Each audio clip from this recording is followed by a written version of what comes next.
Hello mga kaguro!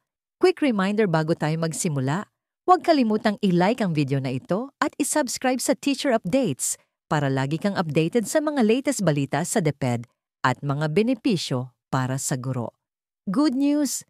Para sa fiscal year 2026, nakatanggap ang DepEd ng pinakamalaking pondo sa kasaysayan nito, ₱28.52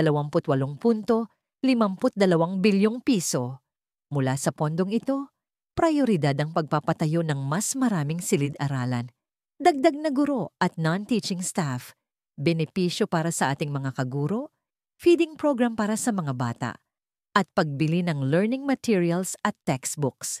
Sisiguruhin ng DepEd na bawat sentimo ng budget na ito ay may katapat na silid-aralan, guro at serbisyong mararamdaman ng bawat estudyante. Edukasyon ang pinakamahalagang puhunan ng bayan. Kaya't mas lalo itong pinagtitibay sa tulong ng Kongreso at liderato ni President Bongbong Marcos. Mga kaguro, ano ang masasabi mo sa pinakamalaking budget sa kasaysayan ng DepEd? Sa tingin mo ba sapat na ito para matugunan ang lahat ng pangangailangan ng mga guro at estudyante?